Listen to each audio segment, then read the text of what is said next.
স্বামীর অত্যাচারে অতিষ্ঠ হয়ে ৩ বছরের ছোট্ট মেয়েটাকে বুকে নিয়ে ঘর ছেড়েছিল সুব্রতা। অনাকাঙ্ক্ষিতভাবে ভীষণ বিপদে পড়েছে সে। আপাতত রাস্তায় রাস্তায় দৌড়াচ্ছে সুব্রতা। দিন পেরিয়ে সন্ধ্যা নামতে চলেছে। এখনো মাথা গোঁজার মতো কোনো নিরাপদ আশ্রয়স্থল সে পায়নি।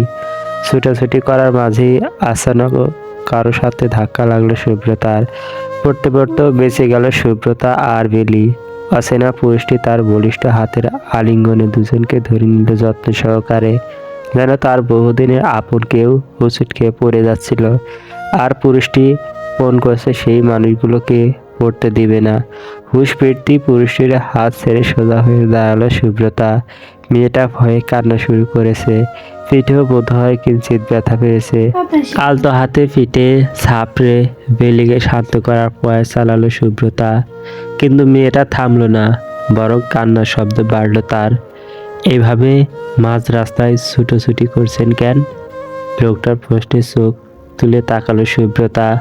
পূর্ণ দৃষ্টিতে পুরুষটিকে একবার দেখে চোখ নামিয়ে নিল সে। পুরুষ মানুষে যে তার ঘৃণা সহ্য হয় না এদের। দেখলেই জ্বালিয়ে পুড়িয়ে দিতে ইচ্ছে করে। মনের তিক্ততার রসানলে পড়ে উত্তর দিল না সুব্রতা। হ্যালো, আপনাকে জিজ্ঞেস করছি। আমি যা ইচ্ছে করছি, আপনার কি? রাস্তায় মেয়ে দেখলেই কি এমন ঝেঁচে পড়ে খবর নেন? বেলের কান্না বাড়তে দেখে পুরুষটা সুব্রতার কোল থেকে এক প্রকার ছিনিয়ে নিল বাচ্চাকে। তার পশন্ত বলিষ্ঠ ঘাড়ে মাথা রেখে পিঠে হাত বুলিয়ে দিল সে। মেয়ের হাতে টান বসাতে নিতেই সুব্রতার কবজি চেপে দিল মানুষটা। অধরে আঙুল চেপে চুপ করার নির্দেশ দিল তাকে। মাহিরা চুপ করে দাঁড়ালো।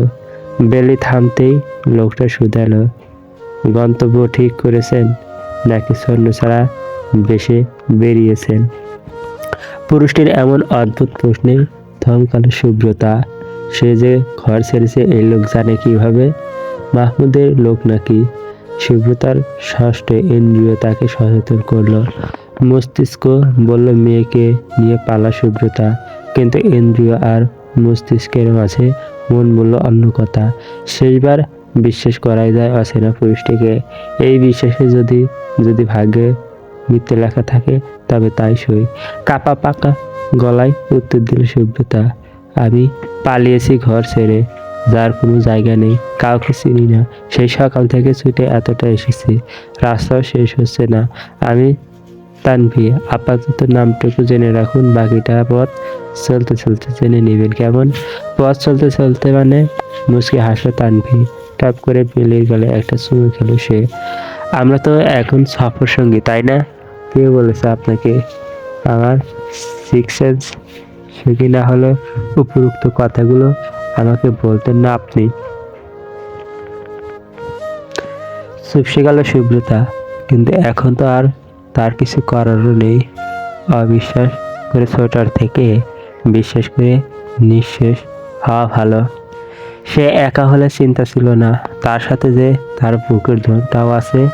শীতের দিন, ঘন্টা না পেরোতেই রাত হয়ে যায়। বাই দ্য ওয়ে, সন্ধ্যায় শেষ বাসটা ছাড়বে এখান থেকে, গন্তব্য সোজা সিলেট। টিকিট কাটবো? এই বাস ছাড়া আর কোনো বাস নেই, নইলে সকাল পর্যন্ত অপেক্ষা করতে হবে। চুপ করে কিছুক্ষণ ভাবলো সুব্রতা। পরপর মাথা নাড়িয়ে সম্মতি জানালো সে। রোদ্দুর বেলিকে কোলে নিয়ে হাঁটা দিল বাস কাউন্টারের দিকে। কাউন্টার থেকে দুটো টিকিট কেটে ওয়েটিং চেয়ারে বসলো সে। বেলে ঘুমিয়ে পড়েছে রোদ্দুরের ভারে। মিষ্টি বাচ্চাটাকে সযত্নে বক্ষবাজে আগলে রাখলো রোদ্দুর। ধীর পায়ে এগিয়ে এসে মাঝের চেয়ারটা ফাঁকা রেখে বসলো সুব্রতা। সূর্য আকাশের বুক ছুঁইছেই অন সময় বাস এসে থামলো কাউন্টারের সামনে। বাস আসতেই বেলেকে কোলে তুলে বাসে উঠলো রোদ্দুর। তার পিছন দিকটাতে তাদের সিট পড়েছে। সুব্রতাকে জানলার পাশে বসতে দিল রোদ্দুর। পরপর বেলিকে কোলে নিয়ে সেও বসলো সিটে। দুজনের মাঝে জায়গা বাঁচিয়ে বসলো রোদ্দুর। সিটে বসেই জানালা দিয়ে বাইরে তাকালো সুব্রতা। একটু পরেই মাগরিবের আজান পড়বে। তার সাথে সাথে শুরু হবে বেলিকে নিয়ে তার জীবনের নতুন এক অধ্যায়। অথচ এই সময় তার ঘরে থাকার কথা ছিল। দরজা জানালা বন্ধ করে নামাজে দাঁড়াতো সে, কিন্তু ভাগ্যের নির্মম পরিহাসে মেয়েকে বুকে নিয়ে অচেনা এক পুরুষের সাথে অজানা গন্তব্য পাড়ি জমিয়েছে সে। বেলি জেগে উঠেছে। তাকে কোলে বসিয়ে নিচু শব্দে কথা বলছে দুজনে। সুব্রতা কান পাতল সেদিকে। লোকটা কি কথা বলছে তা শোনার জন্য। তুমি কে? বেলি কথায় ঠোঁট এলিয়ে হাসল রোদ্দুর। মেয়েটার চুলগুলো কানের পিছনে গুঁজে দিয়ে শুধালো সে। কে হতে পারি বলো তো? জানি না। আমি তানভি। তুমি? বেলি। ফুল। মা ডাকে, কিন্তু বাবাই বলে শয়তানের বাচ্চা। বেলে আধো আধো কণ্ঠের অভিযোগে বুকের বা পাশে চিনচিনে ব্যথা হলো রোদ্দুরের। এত মিষ্টি একটা বাচ্চাকে কেউ এইসবও ডাকতে পারে, তাও আবার নিজের বাচ্চা। আর চোখে রোদ্দুর তাকালো সুব্রতার দিকে। মেয়েটা মাথা নামিয়ে নিয়েছে। বেলি ফের কিছু বলার আগে সুব্রতা রোদ্দুরের কোল থেকে নেমে নিল তাকে। গরম কণ্ঠে শুধালো সে। এত কথা বলো কেন বেলি? ঘুমাও তুমি। আঙ্কেলটা ভালো আম্মু। তুমি আমাকেও বকতো কেন? আর বকবো না মাম্মা, তুমি ঘুমাও। মায়ের কথা আদুরে বিড়াল ছানার ন্যায় সুব্রতার কোলে খাপটে মেরে শুয়ে পড়ল বেলি। সুব্রতা শাড়ির আঁচল দিয়ে ঢেকে দিল মেয়েকে। রোদ্দুর সবটা পরখ করলো শান্ত চোখে। কিছুই বলল না সে। ডিভোর্স হয়ে গেছে আপনার? নাকি ওই জাহান্নামে আবার ফেরার প্ল্যান আছে? আপনি জেনে কি করবেন? সঙ্গে এসেছি বলে কি মাথা কিনে নিয়েছেন? এখনো এত ভালোবাসা হাজবেন্ডের প্রতি? বাহ, বেস্ট ওয়াইফ অ্যাওয়ার্ডটা আপনাকেই দেওয়া উচিত। একদম হিললে উড়াবেন না, আমি কিন্তু বাস থেকে নেমে যাব। রোদ্দুর হাসলো। সুব্রতাকে রাগিয়ে দিতে তার ভালোই লাগছে। এমন খাঁটি সোনাও নাকি কেউ পুরা লাকড়ির গুঁড়োর ন্যায় উড়িয়ে দেয়। ওকে, আই এম সরি মিসেস। নামটা অন্তত বলুন please. Mahira Jahan Subrata. I am sorry Mrs Subrata. Mrs Mrs করবেন না তো, কানে লাগছে। হাজবেন্ডের সাথে ডিভোর্স হয়েছে কিনা সেটাও বলছেন না, আবার মিসেসও কানে লাগছে। আমি কি করব তাহলে? দিয়েছি ডিভোর্স দিয়ে পালিয়েছি। শান্তি, এইবার দয়া করে চুপ করুন। রোদ্দুর থেমে গেল। সুব্রতার মাথার উপর দিয়ে হাত এগিয়ে জানলাটা বন্ধ করে দিল সে। ঠান্ডা বাতাস আসছে জানালা দিয়ে। পরপর হুডের টুপিটা মাথায় দিয়ে সিটি ফিট এলিয়ে দিল সে। বাসের যাত্রীদের বিরতি দিতে একটা রেস্টুরেন্টের সামনে এসে থামলো বাসটা। সুব্রতা এতক্ষণ জেগেই ছিল। মাথার উপর গুরু ভার নিয়ে কারো ঘুম আসতে পারে না। পুরুষতান্ত্রিক এই সমাজে একা একজন মেয়ে মানুষ বেঁচে থাকা কঠিন। শকুনের নজর পড়ে তার উপর। টাকা দিয়ে কিনে নিতে চায় সেই নারীর শরীর। সুব্রতা সবটা জানে, কিন্তু কারো পায়ের জুতো হয়ে বেঁচে থাকার চেয়ে মরে যাওয়া ভালো। সব যাত্রীরা একে একে নেমে গেল বাস থেকে। রোদ্দুরকে এখনো জাগতে না দেখে সুব্রতা আলতো হাতে সিমটি কাটল তার বাহুতে। আহ করে চিৎকার করে হাত ডলতে ডলতে সোজা হয়ে বসল রোদ্দুর। হোয়াট ম্যান, সিমটি কাটছেন কেন? নিচু কণ্ঠে সুব্রতা শুধালো। যাত্রা বিরতি দিয়েছে, নামবেন? বেলির ড্রাইভার চেঞ্জ করতে হবে। আচ্ছা চলুন। মাম্মা আসো। রোদ্দুর হাত বাড়াতেই চোখ ডলে রোদ্দুরের কোলে ঝাঁপ দিল বেলি। বেলিকে কোলে নিয়ে দাঁড়ালো রোদ্দুর। সুব্রতা শাড়িটা ঠিক করে রোদ্দুরের পিছন পিছন নেমে এলো। রোদ্দুর এদিক ওদিক তাকিয়ে দোকান খুঁজল। সামনেই একটা ফার্মেসি খোলা। বেলিকে নিয়ে সেদিকে এগোলো সে। ফার্মেসির টুলটাতে গিয়ে বসলো রোদ্দুর। পিছন থেকে চেঁচিয়ে উঠল সুব্রতা, ওদিকে যাচ্ছেন কেন? রেস্টুরেন্ট তো এদিকে, আপনাকে চুরি করে নিব না, তাই ওদিকে যাচ্ছি। আবার বাবুর ড্রাইভার আছে আপনার কাছে? চুপসে গেল সুব্রতা। ভাইয়া, এক বোতল পানি দিন তো। লোকটা একটা পানির বোতল নিয়ে রোদ্দুর সামনে এগিয়ে দিয়ে শুধালো, উনি আপনার কি হয়? বোতলের সিপিটা খুলতে খুলতে নির্দ্বিধায় রোদ্দুর জবাব দিল, সে আমার আপনজন। একটুও ভাবলো না রোদ্দুর, যেন উত্তরটা তার মুখস্থই ছিল। রোদ্দুরের এহেন উত্তরে চমকে তাকালো সুব্রতা। গমগমে কণ্ঠে দোকানির দিকে তাকিয়ে শুধালো সে, মিথ্যা কথা, আমি ওনার কিছুই হই না, আমরা অপরিচিত মানুষ।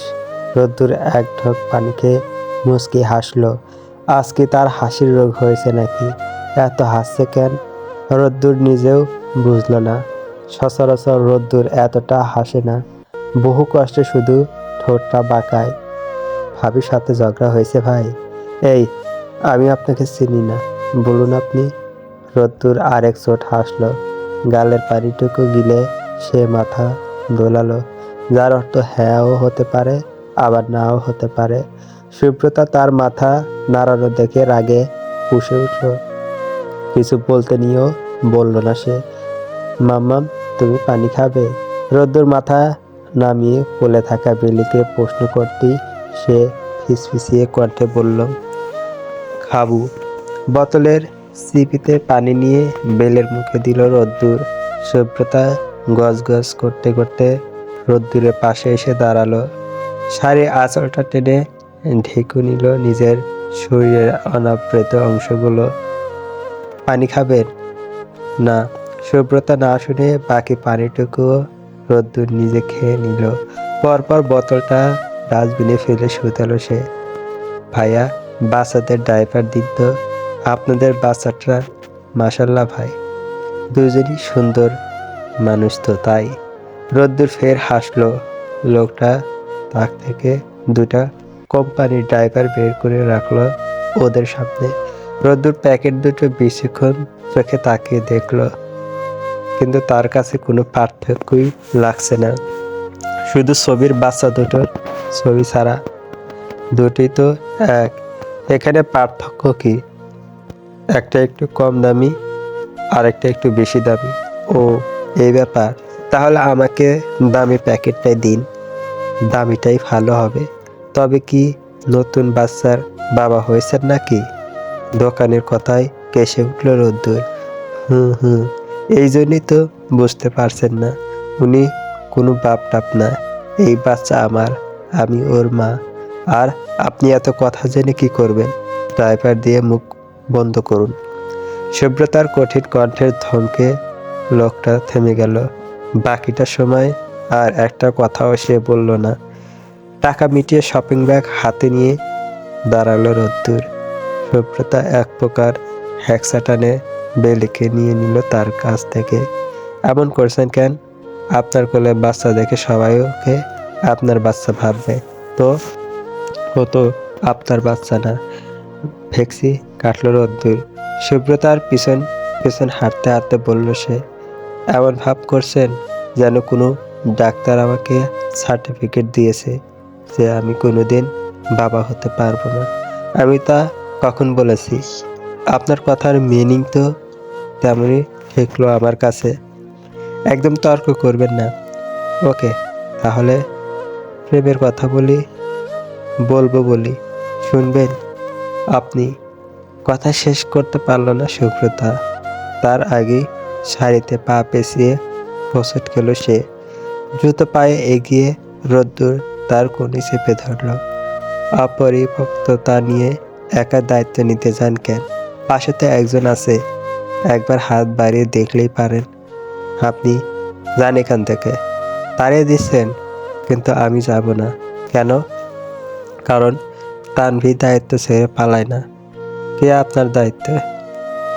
আপনি আর বিলিফুল বললেই হলো। বাস মিস করতে চান মানে? চলুন তাড়াতাড়ি। সুব্রতার কোল থেকে বাচ্চাটাকে নিয়ে দ্রুত পায়ে রেস্টুরেন্টের দিকে এগিয়ে গেল রোদ্দুর। শাড়ির উপর তুলে দ্রুত পায়ে রোদ্দুরের পিছনে দৌড় দিল সুব্রতা। রেস্টুরেন্টে ঢোকার মুখেই কাউন্টারে বসে থাকা লোকটার জিজ্ঞেস করে ওয়াশরুমের সামনে এসে থামল রোদ্দুর। মহিলা ওয়াশরুমের পাশেই পুরুষদের ওয়াশরুম। বেলির ড্রাইভার একা চেঞ্জ করতে পারবেন? আমি হেল্প করব। পারবো। সুব্রতার শক্ত কণ্ঠের উত্তর পেয়ে বেলি আর শপিং ব্যাগ দুটি সুব্রতাকে দিয়ে দিল রোদ্দুর। সুব্রতা ওয়াশরুমে ঢুকতেই পরপর রোদ্দুর নিজেও ওয়াশরুমে ঢুকে পড়ল। চোখে মুখে পানি ছিটিয়ে পুরুষদের ওয়াশরুম থেকে বেরিয়ে মহিলাদের ওয়াশরুমের সামনে এসে দাঁড়ালো সে। কিছুক্ষণ পেরোতেই সুব্রতা মেয়েকে কোলে নিয়ে বেরিয়ে এলো। সব ঠিকঠাক? আঙ্কেল যাবো।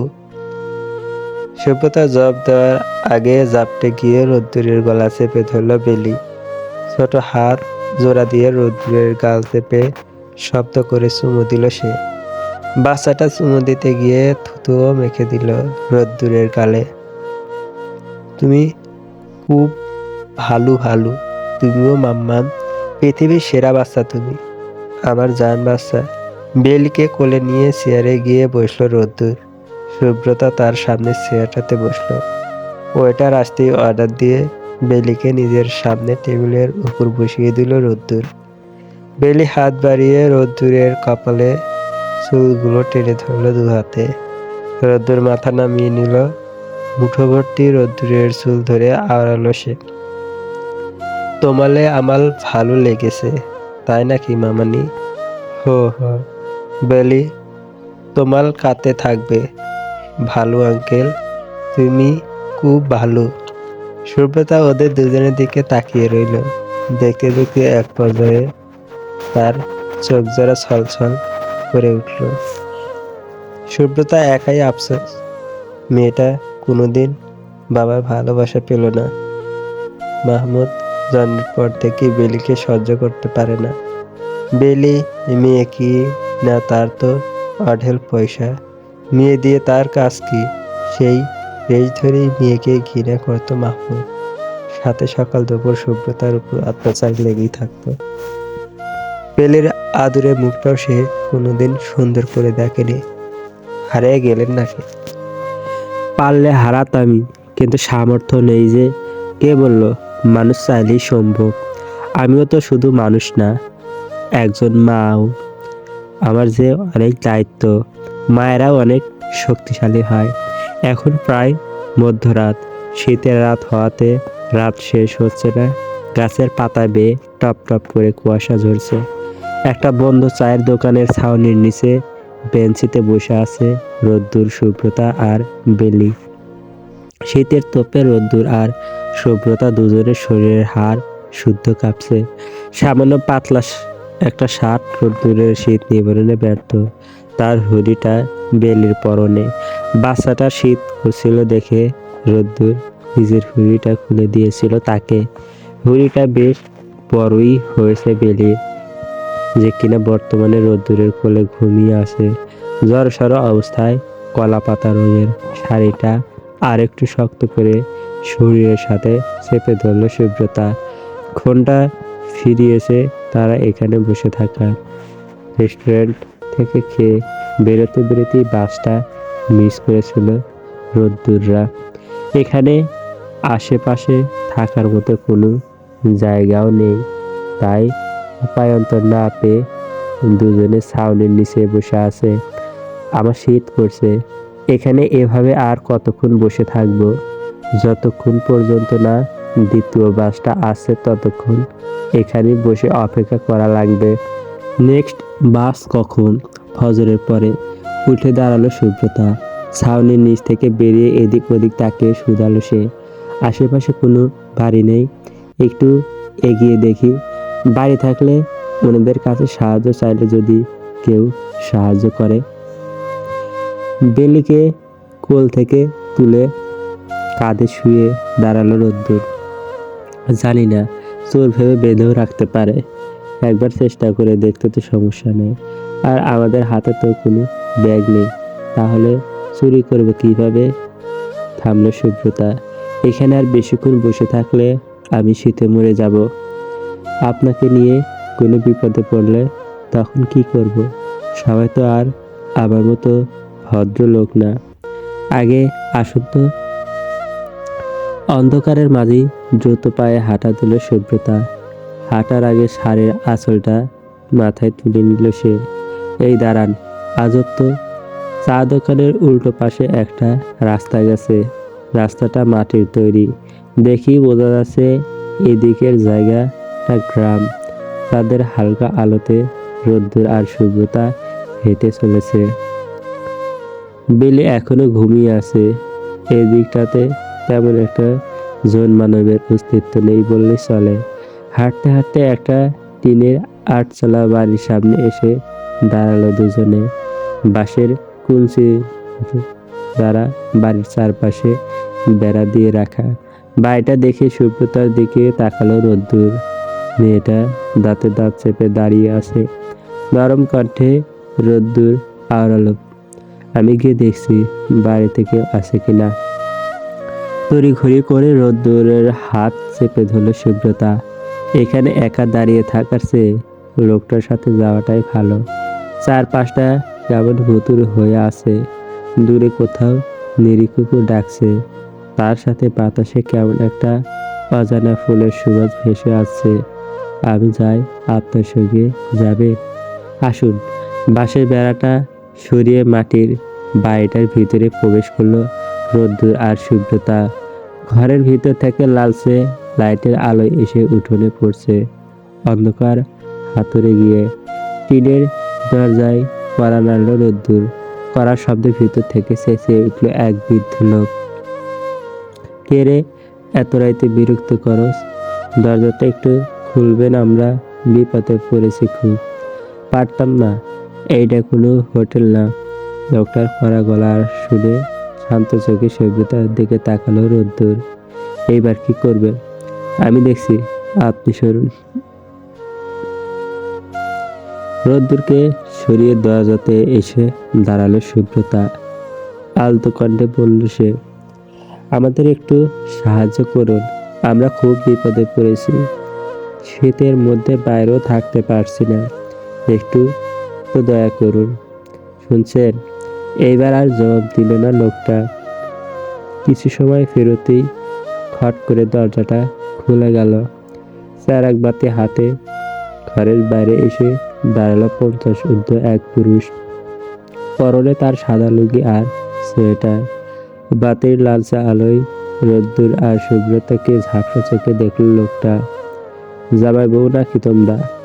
রোদ্দুর আর শুভ্রতা একে অপরের মুখ চাওয়াচাওয়ি করল। ওদের চুপ থাকতে দেখে তাড়া দিলেন উনি, কি হইল, কথা কয় না ক্যারে? না মানে, এই মেয়ে কি হয় তোমার? উনি আবার কিছুই হন না, রাস্তায় বিপদে পড়েছিল তাই সাহায্য করেছি। ছি ছি, এই মায়া তোমার জামাই কই? বেগানা পুরুষ লোকের সাথে ঘুরতেছ ক্যারে? সুব্রতা মাথা নামিয়ে নিল। নিভে আসা কণ্ঠে শুধালো সে, ছাড়াছাড়ি হয়ে গেছে। জামাই সাইরা পর পুরুষের লোকে ঘুরতেছ? এই ছাড়া তুমি বিয়ে করছো? না না, আমি এখনো সিঙ্গেল। রোদ্দুরের কথায় ভ্রু কুঁচকে দিল লোকটা, যার অর্থ রোদ্দুর কি বলছে তা বোঝেননি উনি। তোমারও ছাড়াছাড়ি হয়ে গেছে? না না, আমি অবিবাহিত। ও, আমাদের একটু থাকতে দিবেন চাচা? না, এমন জোয়ান ডাঙ্গর অবিবাহিত পোলামায়ারে আমি আমার বাড়িতে থাকতে দিতে পারুম না। আমার পাপ হইব, খোদা তাআলা পাপ দিবেন। লোকটার কড়া গলার জবাব কথা শেষ হতেই ফোড়ন কাটল রোদ্দুর।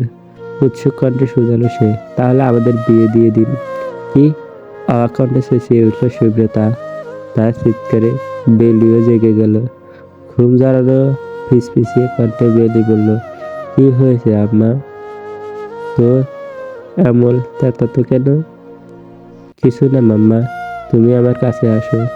মেলি সুব্রতার কোলে এসে ফের ঘাড়ে মাথা রেখে ঘুমিয়ে পড়ল। লোকটা ওদের দুজনকে পরখ করলো জ্ঞানী চোখে। দেখে ভদ্র ঘরের পোলা মাইয়াই লাগছে। তোমাগো এইটা ঠিক কইছ, তোমাগো বিয়ে দিয়া দিলে আমারও সব হইব। এইসব কি বলছো আপনি? লাগবে না আপনার সাহায্য করা, আমি বাইরে থাকতে পারবো,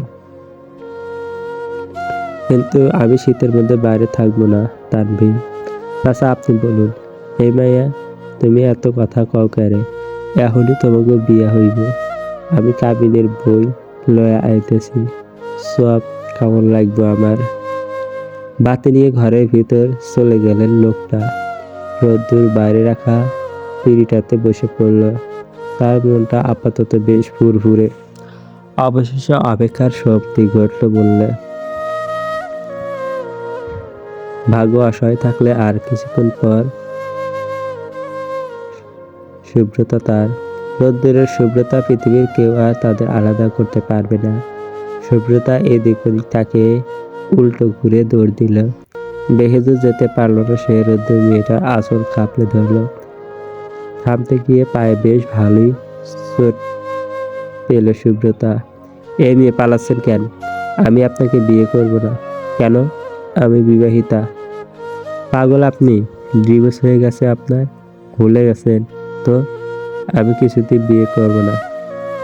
পুরুষ মানুষ কেবল নারী দেহের লোভে ভালোবাসার নাটক করে। আমি ঘৃণা করি পুরুষদের। সবাই এক না শুভ্রতা, একবার সুযোগ দিয়ে দেখতে পারো। রোদ্দুর আর মাহমুদ এক না। জীবন বারে বারে সুযোগ দেয় না। শেষবারে একবার ভরসা করে দেখো প্লিজ। রোদ্দুরের কণ্ঠ অদ্ভুত শীতল শোনালো, যেন বহুদিনের কষ্ট আবেগের নিয়ন্ত্রণ হারিয়ে কথাগুলো বলেছে সে। যেই কণ্ঠে নেই কোনো ছলনার রেশ, থাকতে পারেও না। কে আপনি? আপনি মাহমুদকে কিভাবে চেনেন? সুব্রতার ভয়ার্থ কণ্ঠ শুনে রোদ্দুর ওর দিকে তাকালো। শীতের মাঝেও বিন্দু বিন্দু ঘাম জমেছে সুব্রতার কপালে। বেলিকে খামচে ধরে রেখেছে বুকের সাথে। চাঁদের আলোতে তা বেশ বুঝতে পেরেছে রোদ্দুর। সুব্রতা তাকে ভয় পাচ্ছে, এই কথা বুঝতে পেরে কিছুটা পিছিয়ে গেল রোদ্দুর। আমাকে এখনো তুমি চিনতে পারোনি সুব্রতা? না, আমি মাহমুদের বন্ধু রোদ্দুর, মেজর রোদ্দুর শাহনওয়াজ। তাহলে আপনি আমাকে বিয়ে করতে চাইছেন কেন? আমি বুঝতে পারছি না আপনার কথা। আমি তোমাকে ভালোবাসতাম সুব্রতা, এমনকি এখনো বাসি এবং সারা জীবন বাসব। 5 বছর আগে আমার সাথে বেইমানি করে মাহমুদ আমার কাছ থেকে তোমাকে কেড়ে নিয়েছিল। রোদ্দুর কথায় সুব্রতার কপালে দুস্তরের ভাঁজ পড়ল। অবাক কণ্ঠে শোধালো সে, কিন্তু আমি তো আপনাকে চিনি না, এমনকি কোনোদিন দেখেছি বলেও মনে হচ্ছে না। তুমি আমাকে দেখোনি, কিন্তু আমি তোমাকে দেখেছিলাম মাহমুদের চেম্বারে। তুমি ডক্টর দেখাতে গিয়েছিলে। আমি তখন ওর পাশের চেয়ারটাতে বসে ফোন স্কল করছিলাম। তখন হঠাৎ তুমি হুড়মুড়িয়ে কেবিনে ঢুকে পড়েছিলে। মাহমুদ তখন ওয়াশরুমে ছিল। তুমি ডাক্তার ভেবে প্রথমে আমার কাছে এসেছিলে। তখন তোমার মুখে রেশ হয়েছিল। রোদ্দুরের অন্য মনস্কে কোথায় কৌতূহলী কণ্ঠে সুব্রতা প্রশ্ন করল। তখন তো আমার ফেস ভর্তি অ্যালার্জি ছিল, পুরো মুখ লাল হয়ে ফুলে উঠেছিল। তাহলে আপনি কিভাবে পছন্দ করেছিলেন আমাকে? এইবারে রোদ্দুর মিটিমিটি হাসল। জানি, কিন্তু কেন যেন আমার মনে ওই রেশ ভর্তি মুখটাই গেঁথে যায়। আমি তোমার হিস্ট্রি গেঁথে বাসার ঠিকানা বের করেছিলাম তোমার বাবার কাছে বিয়ের প্রস্তাব পাঠানোর জন্য। হিস্ট্রিতে বাসার ঠিকানা দেওয়া ছিল, কারণ তুমি এর আগে 2 বার হসপিটাল ভর্তি হয়েছিলে পেটে ব্যথা আর শ্বাসকষ্ট নিয়ে। তারপর হেডকোয়ার্টার থেকে কল এসেছিল, জরুরি তলব, 2 দিনের মধ্যে ফিরতে হবে। একটা মিশন ছিল। সেইবারে আর তোমার বাবার কাছে প্রস্তাব পাঠানো হলো না। সিলেট ফিরে গিয়েছিলাম আমি। রোদ্দুর থামলো। সুব্রতা কোনো কথা বলল না। নীরব প্রকৃতির মাঝে একজোড়া মানবীয় ছায়াকে বড্ড অদ্ভুত দেখালো। গাছের আড়ালে কোনো এক পোকা ডাকছে। রোদ্দুর বাকি কথাগুলো বলতে উদ্যত হতেই বৃদ্ধ লোকটি ঘর ছেড়ে বেরিয়ে এলেন। ওদের দুজনকে এত দূরে দাঁড়িয়ে থাকতে দেখে ঝাঁঝালো কণ্ঠে বললেন তিনি, এই ছেড়াছেড়ি, ওইখানে কিতা করো? এদিকে পানে হ। রোদ্দুর ঘাড় ঘুরিয়ে তাকালো। আপনি ঘরে যান চাচা, আমি একটু পর আসছি। বিরক্ত হলেন বৃদ্ধ লোকটা। পালাবার পায়তারা করতেছ? রোদ্দুর পালায় না চাচা, তোমার গুজর গুজর শেষে দুয়ারে টোকা দিও, আমি জাগনা আছি। লোকটা ঘরে ঢুকে পড়লো। রোদ্দুর পাশে তাকালো। কত রাত হয়েছে এখন কে জানে। শীতও করছে সুব্রতার। জলদি কথা শেষ করতে হবে। সেবার সিলেট যাওয়ার পর একদিন বিকেল বেলায় মাহুত ফোন করেছিল, ওর বিয়ে ঠিক হয়েছে। এইবারে রোদ্দুরের কণ্ঠ কিছুটা কেঁপে উঠল। মেয়েটা কে জানো? তুমি আমার সুব্রতা। মাহমুদ জানতো আমি তোমাকে পছন্দ করি, কিন্তু তারপরও আমার সাথে বেইমানি করেছিল। অনেক লম্বা কাহিনী। আমি তোমাকে পাওয়ার আশায় ছেড়েই দিয়েছিলাম সুব্রতা, কিন্তু আবার যখন বিধাতা আমাকে সুযোগ দিয়েছে, এইবারে আমাকে আর ফিরিয়ে দিও না সুব্রতা। সুব্রতা চুপ থেকে সবটা শুনল। পরপর নিচু মস্তকে জবাব দিল সে, রোদ্দুর, আপনি বাচ্চামো করছেন। মানে কি বলতে চাইছো তুমি? আমি সবে ডিভোর্স দিয়েছি মাহমুদকে। এখনই আমার বিয়ে সম্পর্কে এসব সম্ভব না, ইসলামে নেই রোদ্দুর। আশা করছি আপনি বোঝার চেষ্টা করবেন। কয়দিন সময় প্রয়োজন তোমার? আমি বিয়ে করতে চাইছি না রোদ্দুর, চাইলেও আর সবটা ভোলা সম্ভব না। মানুষের সহ্য সীমানা ছাড়িয়ে গেলে নিজের শক্ত খোলস ছেড়ে বেরিয়ে আসে সে, যা সে কোনোদিন কল্পনাও করতে পারে না। তাও মানুষ করতে দ্বিধা বোধ করে না। তেমনি রোদ্দুরের কি হলো কে জানে। হুট করে সে সুব্রতার পায়ের সামনে হাঁটু গেড়ে মাটিতে বসে পড়ল। দু হাতে সুব্রতার পা জড়িয়ে ভাঙা ভাঙা কণ্ঠে শুধালো সে, আমাকে ফিরিয়ে দিও না সুব্রতা, আমি এইবারের রিজেক্ট হলে শেষ হয়ে যাব। তোমার যতদিন ইচ্ছে সময় নাও, প্রয়োজনে আমি বছর ধরে অপেক্ষা করব, তবু ফিরিয়ে দিও না, দয়া করো। আরে পাপ করলে আল্লাহ তো দ্বিতীয়বার সুযোগ দেন। তুমি তো মানুষ সুব্রতা। সুব্রতা পিছিয়ে গেল। কি করছেন আপনি? আমার পা ছাড়ুন। আমি আর পারছি না সুব্রতা, বারবার আমি কেন তোমাকে ছেড়ে দিব? তোমার 3 মাস সময় লাগবে, নাও, কিন্তু 3 মাস পর আমাকে তুমি ফেরাতে পারবে না। প্রয়োজনে আমি আইনের বিরুদ্ধে গিয়ে তোমাকে আমার করে নেব। Mind it. রোদ্দুরের ধীর কণ্ঠের হুমকি শুনে বিচলিত হলো না সুব্রতা। সে শক্ত কণ্ঠে শুধালো, আমি আর বিয়ে করব না। আমি তোমায় কোনো বাঁধনে বাঁধবো সুব্রতা? কিভাবে তোমাকে রাখবো বলো না? এই বয়সে এসে আমার এইসব বাস্তব ভালো লাগছে না। সুব্রতা বেলে কিনে ঝুঁকলো। এই প্রথম আলতো হাতে সে শুয়ে দিল রোদ্দুর বাহু। সুব্রতার করা কাজে চমকে নিজের বাহুর দিকে তাকালো রোদ্দুর। বিধাতা এক জীবনে সবাইকে সবটা দেয় না রোদ্দুর। আমাকে দেখুন না, স্বামীর সংসার সবটা দিয়েও কেড়ে নিয়েছেন। আমার আর ইচ্ছে করছে না এসব মায়াজালে জড়াতে। বড্ড কষ্টে একবার সব ছাড়িয়ে এসেছি, সেখানে নতুন করে কিছু ঘটা সম্ভব না। রোদ্দুর আলগোছে সুব্রতার হাতটা মুঠে নিল। তার কণ্ঠ রোধ হয়ে আসছে, কথারা খই হারাচ্ছে। শত শত মানুষের সামনে ইন্টারভিউ দিয়েছে সে, কিন্তু আজ তার কণ্ঠ স্বর সব তার সাথে বেইমানি করছে। কান্না জড়ানো কণ্ঠে রোদ্দুর আওড়ালো, থেকে যাও না সুব্রতা। আমার তপ্ত মরুভূমিময় জীবনে এক পশলা বৃষ্টি হয়ে আমার ধুধু জীবনের শান্তির ফোয়ারা হয়ে রোদ্দুরের কান্নারা বাঁধ ভাঙল। সুব্রতার ছোট্ট শরীর কেঁপে উঠল। পুরুষরা নাকি সহজে কাঁদে না, তবে কি রোদ্দুর সত্যি তাকে ভালোবাসে? সুব্রতার চোখ জোড়া টলমল করে উঠল। আপনি বুঝতে চাইছেন না কেন রোদ্দুর? আমি তোমাকে হারাতে চাই না সুব্রতা। তোমাকে আটকানোর জন্য আমার খুব করে কাঁদতে ইচ্ছে করছে। সমাজের সব নিয়ম ভেঙে তোমাকে আর বেলিকে নিয়ে পালিয়ে যায়, না হলে তোমাকে জোর করে বুক খাঁচায় বন্দি করি। রোদ্দুর, আমাকে ফিরিয়ে দিও না সুব্রতা। সুব্রতা চুপ হয়ে গেল। রোদ্দুরের মুঠো থেকে হাত ছাড়িয়ে নিল সে।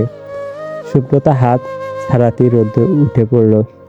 দু হাত চোখ মুছে কোমরে হাত বেঁধে বড় করে দম নিল। বড় বড় কদমে দরজার কাছে গিয়ে দুবার টোকা দিতেই দরজা খুলে দিল লোকটা। সুব্রতাকে আজ রাতটুকু আপনার কাছে রাখুন চাচা। সকালে ওকে বাসের একটা টিকিট কেটে দিন। তুমি কই যাইবা? বিয়া করবা না? রোদ্দুর তাচ্ছিল্যের হাসি হাসলো। আমার কপালে বিয়ে নেই চাচা। সবার কপালে সব কিছু থাকে না, তেমন রোদ্দুর কপালেও বিয়ে নেই। কি, এই মায়া তোমারে না কইরা দিছে? জি চাচা, আমি তার যোগ্য না। সুব্রতা ধীর পায়ে এগিয়ে এলো। রোদ্দুরের পাশাপাশি দাঁড়িয়ে বৃদ্ধের দিকে তাকিয়ে শুধালো, মেজর সাহেবকে একবার সুযোগ দেওয়া যায়, তাই না চাচা? চলবে।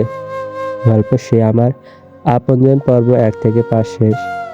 লেখনীতে নবিতা চৌধুরী।